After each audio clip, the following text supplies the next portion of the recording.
আসসালামু আলাইকুম ভিউয়ার্স, আশা করি সবাই ভালো আছেন। এক্সেলের নতুন একটা এপিসোডে আপনাদের সবাইকে স্বাগতম জানাচ্ছি। বন্ধুরা, কন্ডিশনাল ফরম্যাটিং নামক যে একটা ফাংশন আছে এক্সেলে, এই ফাংশন নিয়ে আজকে আমরা এখানে আপনাদেরকে দেখাবো। চলুন শুরু করি। তো আপনারা দেখেন, যখন এক্সেল ড্যাশবোর্ডটি এরকম আছে, আপনি হোম ট্যাবে থাকাকালীন এখান থেকে দেখেন স্টাইল গ্রুপ। আমি আপনারা কিন্তু বলেছিলাম এটা হচ্ছে মেনু বা ট্যাব, আর এর আন্ডারে যে অংশগুলো আছে এইটুকু কিন্তু বলা হয় রিবন। একসাথে বলা হয় রিবন, আর এই যে আলাদা আলাদা অংশ আছে এইটিকে বলা হয় গ্রুপ। তো আমরা এখন যেমন হোম ট্যাবে আছি, এই অংশটুকু হচ্ছে ক্লিপবোর্ড গ্রুপ, এই অংশটুকু হচ্ছে ফন্ট গ্রুপ, এটা হচ্ছে অ্যালাইনমেন্ট গ্রুপ, এটা হচ্ছে নাম্বার গ্রুপ, আর এটা হচ্ছে স্টাইল গ্রুপ। তো আমরা স্টাইল গ্রুপের আন্ডারে কন্ডিশনাল ফরম্যাটিং নামক যে একটা ফাংশন আছে, এই ফাংশনটা নিয়ে আজকে আমরা প্রথমে কাজ শিখব। তো এইখানে আপনি এই ডট মেনুতে যদি আপনি ক্লিক করেন, দেখেন এরকম একটা ড্রপ ডাউন মেনু কিন্তু আপনার সামনে শো করবে। তো এইখানে দেখেন আরো বেশ কিছু ফাংশন এখানে আছে। দেখেন highlight sell rule, top bottom rule, data বার, কালার স্কেল, আইকন স্ট্যাটাস, ঠিক আছে। এর আন্ডারে কিন্তু আবার অনেকগুলো কিন্তু ফাংশন কিন্তু এখানে আছে। যেমন যদি মনে করেন হাইলাইট সেল রুল, এখানে আছে greater than, less than, between, equals to, text that contain, a date ওয়ার্কার্স, তারপরে আছে ডুপ্লিকেট ভ্যালু। এইগুলা প্রত্যেকটারই কাজ আজকে আমি আপনাদেরকে দেখাবো, একটু মনোযোগ সহকারে দেখবেন। এটা কন্ডিশনাল ফরম্যাটিং মিন্স এখানে বেশ কিছু কন্ডিশন আছে। এই কন্ডিশনগুলো কিভাবে অ্যাপ্লাই করতে হয়, কিভাবে আপনি এই কাজগুলোকে খুব দ্রুত এবং খুব স্মুথলি করতে পারেন, তার জন্য এখানে বেশ কিছু অটো সেটআপ কিছু কন্ডিশন এখানে আছে। যতটুকু জায়গায় আমি এই কন্ডিশনটাকে অ্যাপ্লাই করব, ততটুকু জায়গাকে প্রথমে আমি সিলেক্ট করব। সিলেক্ট করলাম, সিলেক্ট করার পরে এখান থেকে আমরা এই কন্ডিশনাল ফরম্যাটিং এইখানে আমরা ক্লিক করব। করার পরে এখানে প্রথম আছে দেখেন এখানে হাইলাইট সেল রুল, এর আন্ডারে আমরা শিখব গ্রেটার দ্যান। গ্রেটার দ্যান দিয়ে আমরা শুরু করি। গ্রেটার দ্যান বলতে এখন এখান থেকে আপনি কত থেকে বড় আপনি এখানে চাচ্ছেন। সো এখানে দেখেন অটোমেটিক এখানে 45 নিচে, 45 না নিয়ে এখানে যদি আমরা 40 এখানে আমরা সিলেক্ট করি, দেখেন 40, অর্থাৎ 40 থেকে বড় বড় কোন নাম্বারগুলো এখানে আছে সবগুলো নাম্বার কিন্তু এখানে হাইলাইট হয়ে গেছে। তো এখান থেকে আমরা যদি 50 করে দিই, দেখেন 50 করে দেওয়ার সাথে সাথে কিন্তু এখানে 50 এর উপরে যে নাম্বারগুলো আছে সেই নাম্বারগুলো কিন্তু এখানে হাইলাইট হয়ে গেছে। এখন যদি এখান থেকে আমরা মোর কালার বা কাস্টমাইজ, এখানে যে কালার আছে, যদি কাস্টমাইজ ফরম্যাটে যদি আমরা যাই, এখানে কাস্টমাইজ ফরম্যাটে আসলাম। আমরা কাস্টমাইজ ফরম্যাটে আসার পরে এখান থেকে যে ফন্ট কালার আছে, এই যে ফন্ট কালার এখানে অটোমেটিক থেকে এখান থেকে আমরা রেড মার্ক করে দিলাম। দেওয়ার পরে এখান থেকে ফিল কালার নাম আছে, ফিল কালার নাম দিয়ে আমি এখান থেকে বের হয়ে গেলাম। এখন দেখেন আগে কিন্তু টোটাল এটাই কিন্তু ব্যাক সাইডটা কিন্তু লাল ছিল, এখন কিন্তু শুধুমাত্র ডিজিট গুলো কিন্তু লাল হয়ে গেছে। এখন এখান থেকে আপনি যে কোনো ধরনের কালার কিন্তু এখান থেকে আপনি চুজ করতে পারবেন। যদি আপনি 50 উপরে মনে হয় আপনি গ্রিন কালার দিবেন, কোনো সমস্যা নাই, গ্রিন কালার দিবেন। এখন কিন্তু দেখেন গ্রিন কালার হয়ে গেছে। ফন্ট কালার যদি আপনি এখানে গ্রিন দিয়ে দেন, অটোমেটিক এখানে যদি আপনি গ্রিন দিয়ে দেন, গ্রিন দিয়ে দিলাম। দেওয়ার পরে দেখেন এগুলো কিন্তু এখন গ্রিন মার্ক হয়ে গেছে। এখন ওকে দিয়ে দিন, এখন কিন্তু এগুলো গ্রিন মার্ক হয়ে গেছে। তো এখন এটিকে আমরা আবার সিলেক্ট করব। আপনি একই জায়গায় একাধিক কন্ডিশন কিন্তু অ্যাপ্লাই করতে পারবেন। এখন কিন্তু আমরা গ্রেটার দ্যান দেখছি, এখন আমরা দেখব লেস দ্যান। এখন এখান থেকে ঠিক সেম ভাবে আমরা কন্ডিশনাল ফরম্যাটিং এ আসবো। আসার পর এখানে হাইলাইট সেল রুল, এখন হচ্ছে লেস দ্যান মানে আমরা জানি ছোট। তো এখন আমরা 50 এর ছোট এখানে কি কি আছে সেইগুলো আমরা দেখব, বা আমরা এখানে দেখব 30 এর নিচে কি কি আছে। তো 30 এর নিচে কিন্তু আমাদের এইগুলা কিন্তু আমাদের এখানে আছে। তো 33 এর নিচে আমাদের কোন কোন নাম্বার গুলো আছে, 33 এর নিচে আমরা জানি কি ফেল। তো আমরা এটিকে রেড মার্কিং করব। এখান থেকে কাস্টমাইজ ফরম্যাটে আসবো। আসার পরে এখান থেকে ফন্ট কালার অটোমেটিক দেওয়া আছে, এটিকে আমরা রেড মার্ক করে দিব। আর ফিল কালার এখানে নান আছে। ফিল কালার বলতে আপনার ব্যাকগ্রাউন্ডে যে কালারটি আছে এই কালারে এখানে রেড মার্ক করা আছে, অটোমেটিক আসছে। এখন এখানে নাম থাকা অবস্থায় যদি আমি ওকে বাটনটি প্রেস করে দিই, দেখেন এখন কিন্তু এই যে 33 এর নিচে যে নাম্বারগুলো আছে এই নাম্বারগুলো কিন্তু এখানে রেড মার্কিং হয়ে গেছে। এখন আমরা দেখব conditional formatting, highlight sell rule, এখন দেখব বিটুইন, অর্থাৎ কত থেকে কত। বন্ধুরা এখন আমরা দেখব 50 থেকে 100 এর ভিতরে কয়টা নাম্বার আছে, 100। তো এর ভিতরে দেখেন 50 থেকে কয়টা নাম্বার আছে সেই নাম্বারগুলো কিন্তু আমাকে এখানে অলরেডি মার্কিং করে কিন্তু দেখাচ্ছে। এটিকে যদি আমরা সেম ভাবে যদি কাস্টমাইজ যদি আমরা করি, এখান থেকে ফন্ট কালার অটোমেটিক আছে, এখান থেকে আমরা এই কালারটিকে চুজ করলাম। করার পরে এটিকে আমরা ওকে দিয়ে দিলাম। এখন দেখেন ওই নাম্বারগুলো কিন্তু ওইরকম যে কালারটি আমরা সিলেক্ট করেছি ওইরকম কালার হয়ে গেছে। তো এটি এখন সিলেক্ট থাকা অবস্থায় আমরা আবার কন্ডিশনাল ফরম্যাটিং এ আসবো, আসার পরে হাইলাইট সেল রুল, এখানে ইকুয়ালস টু, এখানে ইকুয়ালস টু তে আপনি এরকম কোন নাম্বারটা আপনি ইকুয়ালস টু করছেন, যে এই নাম্বারটা দেখেন এখানে 45 দেওয়া আছে, এখানে যদি আমি 33 দিয়ে দিই, এখানে 33 দিয়ে দিলাম, 33 কয়টা নাম্বার আছে আপনি সেম ভাবে কিন্তু এখানে আগের মতো আমি যেভাবে করেছি আলাদা মার্কিং করতে পারবেন। তো আমি আর করলাম না।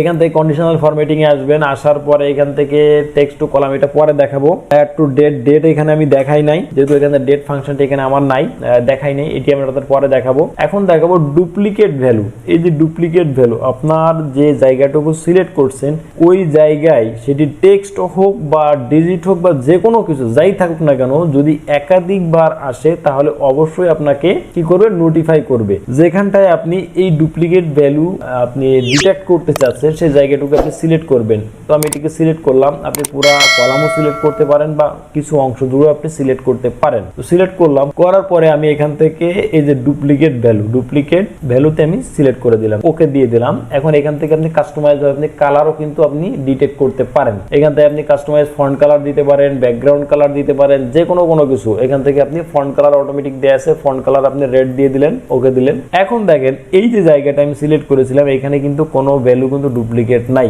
অর্থাৎ এক ভ্যালু কিন্তু একের অধিকবার কিন্তু নাই। যদি এখানে থাকে, সাপোজ এখানে যদি আমি এ লিখে দিই, এখন দেখেন এটি কিন্তু লাল হয়ে গেছে, দেখছেন এটি কিন্তু লাল হয়ে গেছে, কন্ট্রোল জেড, এখন কিন্তু চলে গেছে। অর্থাৎ এখানে যদি আপনি কোনো ডিজিটও যদি আপনি দুইবার লেখেন তাহলেও কিন্তু সেটি কিন্তু আপনাকে নোটিফাই করবে। দেখেন এই দুইটা কিন্তু এখন লাল হয়ে গেছে। তো আপনারা যদি এই ব্যাকগ্রাউন্ড এরকম চেঞ্জ না করতে চান, সে কন্ডিশনাল ফরম্যাটিং, এখান থেকে ডুপ্লিকেট ভ্যালুতে এখান থেকে কাস্টম ফরম্যাট, তারপরে এখান থেকে ফিল এখানে নাম দেওয়া আছে, ফিল যদি আপনি রেড দিয়ে দেন তাহলে কিন্তু এখানে ব্যাকগ্রাউন্ড কালার চলে আসবে রেড। এখানে যদি জি লেখেন এখন কিন্তু এরকম আসবে। তো আপনারা এইভাবে কাজটি করতে পারেন, যে সহজে কিভাবে আপনার ডুপ্লিকেট আইডেন্টিফাই করতে পারেন সেটি আপনাদেরকে দেখিয়ে দিলাম। এবং এই ডুপ্লিকেট সহজে আপনারা কিভাবে ডুপ্লিকেট ভ্যালু আইডেন্টিফাই করতে পারেন এবং এই ডুপ্লিকেট ভ্যালুগুলোকে আপনি চাইলে এক ক্লিকে আপনি ডিলিট করতে পারবেন। এই ডিলিট করার জন্য বেশ কিছু ওয়ে আছে, এই নিয়ে ভিডিও দেওয়া আছে আমার চ্যানেলে, দেখে নেবেন। এখন আমরা দেখব কন্ডিশনাল ফরম্যাটিং। এই যে টপ বটম আছে, টপ 10 আইটেম, এখান থেকে টপ 10 আপনি দেখতে পারবেন। টপ 10 এ যে ভ্যালুগুলো আছে, টপ যে 10টা নাম্বার আছে সেই 10টা নাম্বার এখান থেকে দেখতে পাবেন। তারপর এখান থেকে মনে করেন যে টপ 10% এর ভিতরে এখানে দেখতে পাবেন কি কি আছে, এখানে যে দুইটা ধরছে। তো তারপরে এখান থেকে আপনারা দেখতে পাবেন বটম 10, আমরা যেখানে টপ 10 দেখতে সর্ব উচ্চ যে 10টা দেখেছিলাম, এখানে আপনি সর্বনিম্ন যে 10টা আছে সেটা দেখতে পাবেন, অ্যাবভ দেখতে পাবেন, এভারেজ দেখতে পাবেন, বিলো দেখতে পাবেন। ঠিক আছে, এখন এখান থেকে আসেন ডাটা বারের থেকে, দেখেন এখান থেকে অনেকগুলো দেখেন ফরম্যাট দেওয়া আছে। এখন দেখেন এখানে সব থেকে মজার ব্যাপার, দেখেন এই ডাটার ভিতরে দেখেন প্রত্যেকটা সেলের ভিতরে কিন্তু একটা করে নাম্বার আছে এবং এইখানে যখন আপনি ধরছেন এখানে কিন্তু একটা বার কিন্তু শো করতেছে। তো আমি একটা সিলেক্ট করে দেখাই, এখানে দেখেন যে ঘরে যত বেশি নম্বর আছে তো ওই ঘরের বারটা কিন্তু কালারটা কিন্তু তত বেশি। এখন যদি এখানে 69 আছে, এখানে যদি আপনি 30 করে দেন তখন কিন্তু এখানে দেখেন এটা কিন্তু কমে গেছে। আবার যেখানে মনে এখানে 22 আছে, এখানে যদি মনে করেন 80 করে দেন এটা কিন্তু বেড়ে যাচ্ছে। অর্থাৎ এখানটার এই যে সেলটার ভিতরে আপনার যে ডাটা আছে এই ডাটাটা আপনার কত পরিমাণ আছে সেটার উপর বেস করে আপনাকে এখানে একটা গ্রাফ কিন্তু এখানে সাথে সাথে কিন্তু এঁকে দিচ্ছে। এটাও আপনারা কিন্তু ডাটা প্রেজেন্টেশনের জন্য কিন্তু এই কন্ডিশনাল ফরম্যাটিং এর কিন্তু ভূমিকা কিন্তু অতুলনীয়। তো এখান থেকে আপনার আসার পরে ডাটা, এখান থেকে ডাটাতে বার আছে, এখান থেকে দেখেন সলিড কালার আছে, এখানে ফিল কালার আছে, এখান থেকে আপনারা যেটা দেখতেছেন। ঠিক আছে, এখানে দেখেন এটা আছে গ্রেডিয়েন্ট কালার, মানে হচ্ছে এক সাইডে একটু গাঢ় দেখাবে, এক সাইডে একটু হালকা দেখাবে। দেখেন আপনারা বারগুলোর মাথায় কিন্তু খেয়াল করলে দেখতে পাবেন বারগুলোর গোড়ার দিকে কালারটা একটু গাঢ় এবং উপরের দিকে কিন্তু এটা কিন্তু একটু হালকা। আর নিচে যদি আপনি সলিড ফিল কালার আসেন তাহলে কিন্তু আগাগোড়া সমান কালার দেখা যাচ্ছে। তো এটা আপনারা করতে এখান থেকে মোর রুলস, এখান থেকে আপনারা আরো অ্যাপ্লাই করতে পারবেন। এখান থেকে দেখেন কালার স্কেল, এখান থেকে যদি এখন আপনারা কালার স্কেলে যদি আসেন, দেখেন যেখানে যে নাম্বারগুলো আছে এবং নাম্বারগুলোর কম বেশির কারণে দেখেন কিছু আছে রেড মার্ক, কিছু আছে গ্রিন মার্ক, কিছু আছে ইয়েলো মার্ক। যেগুলো নাম্বার যেগুলো কম সেগুলো রেড মার্ক দেখাচ্ছে, যেগুলো বেশি সেগুলো কিন্তু গ্রিন মার্ক দেখাচ্ছে। এভাবে কিন্তু ডাটাটাকে আপনাকে প্রেজেন্ট করে দিচ্ছে। এগুলো অটো সেটআপ, এগুলো আপনাকে কোনো কিছু সেটআপ করা লাগবে না। এখানে দেখেন বিভিন্ন ধরনের অপশন কিন্তু এখানে আছে, এগুলো আপনারা দেখে নেবেন। এরপরে দেখেন নিচে আছে এখানে আইকন, এখানে দেখেন বিভিন্ন ধরনের আইকন আছে। দেখেন এখানে দেখেন আপ ডাউন, ঠিক আছে, অর্থাৎ যে নাম্বারগুলো বেশি সেগুলো দেখেন গ্রিন মার্ক দিয়ে উপরের দিকে দেখাচ্ছে, যেগুলো কম সেগুলো রেড মার্ক দিয়ে তীর চিহ্ন দিয়ে নিচের দিকে দেখাচ্ছে। এই অপশনগুলো কিন্তু আমরা বিভিন্ন সময় কিন্তু বিভিন্ন পরিসংখ্যান ব্যুরো বা বিভিন্ন অ্যানালাইসিসের কাজে কিন্তু এগুলো ব্যবহার হয় বা ডাটা প্রেজেন্টেশনের ক্ষেত্রে। তো এখানে দেখেন এগুলো কিন্তু আপনারা ইউজ করতে পারবেন। এখানে দেখেন টিক চিহ্ন আছে, ক্রস সাইন আছে, এখানে কিন্তু সব ধরনের চিহ্ন কিন্তু এখানে আছে। এগুলো কিন্তু আপনারা সহজে কিন্তু এখান থেকে ইউজ করতে পারবেন। এই নিচে দেখেন 2 স্টার আছে, 3 স্টার আছে, মানে স্টার দিয়ে বোঝাচ্ছে এখানে ডাটার পরিমাণ কেমন বা নাম্বার কেমন। এখানে দেখেন যে মোবাইলের নেটওয়ার্ক আছে। বন্ধুরা মজা করলাম। তো দেখেন এইগুলো দিয়েও কিন্তু আপনার ডাটা কম বেশি কিন্তু এখানে বোঝানো হচ্ছে। এইগুলো সবগুলোই আপনার মূলত ডাটা প্রেজেন্টেশনের ক্ষেত্রে আপনার এগুলা কাজে লাগবে। বন্ধুরা কন্ডিশনাল ফরম্যাটিং এ মূলত রেডি কিছু কন্ডিশন যেখানে অ্যাপ্লাই করা আছে, যেগুলো ডাটা প্রেজেন্ট করতে এবং সুন্দরভাবে উপস্থাপন করার জন্য আপনার এই কন্ডিশনাল ফরম্যাটিং খুবই গুরুত্বপূর্ণ অবদান রাখবে। তো আজকে আমি মোটামুটি কন্ডিশনাল ফরম্যাটিং এর সবই দেখিয়ে দিয়েছি। বন্ধুরা আপনারা দেখেছেন আমি এখানে কিন্তু অনেকগুলো কন্ডিশন কিন্তু এখানে আমি অ্যাপ্লাই করেছি। এখন যদি আপনারা এই কন্ডিশনগুলোকে যদি আপনারা রিমুভ করতে চান, মনে করছেন যে না আমার এই কন্ডিশন এখানে দরকার নেই, আমি এটিকে রিমুভ করতে চাই, এটা আপনারা কিভাবে করবেন? তার কারণ এখানে কিন্তু কোনো ফর্মুলা ইউজ করা হয়নি যে আপনি ফর্মুলাটি ডিলিট করে দিবেন বা কপি পেস্ট স্পেশাল করবেন এটি হয়ে যাবে। এটি কিন্তু এরকম কিছু না। এখান থেকে আপনি যতটুকু জায়গায় আপনি কন্ডিশনটি আপনি রিমুভ করতে চান ততটুকু জায়গায় আপনি সিলেক্ট করবেন। সিলেক্ট করার পরে এখানে কন্ডিশনাল ফরম্যাটিং এ আসবেন। আসার পরে দেখেন এখানে দেখেন ক্লিয়ার রুলস। বন্ধুরা এখানে নিউ রুলস নামে একটি অপশন কিন্তু এখানে আছে। এই নিউ রুলস এর কাজ আমরা পরে শিখবো, এটার অনেক কাজ আছে। তো যাই হোক এখন এখান থেকে ক্লিয়ার রুলসে যখন আপনি মাউস পয়েন্টটি রাখবেন তখন দেখবেন এখানে আরো দুইটা ড্রপ ডাউন আছে। দেখেন clear rules from selected cells, অর্থাৎ আপনি যতটুকু জায়গা সিলেক্ট করেছেন অতটুকু জায়গায় কি আপনি এই রুলসটাকে ক্লিয়ার করতে চাচ্ছেন, তাহলে আপনি এইখানটায় আপনি ক্লিক করবেন। আর যদি মনে করেন যে না clear rules from entire sheet, অর্থাৎ এই শিটের ভিতরে যেখানে যে রুলস অ্যাপ্লাই করা আছে সবগুলা কিন্তু ডিলিট হয়ে যাবে। কিভাবে দেখেন, প্রথমে আমি সিলেক্ট করা জায়গায় আমি ক্লিক করছি, দেখেন শুধুমাত্র যতটুকু জায়গায় আমি সিলেক্ট করছিলাম অতটুকু জায়গার কিন্তু এই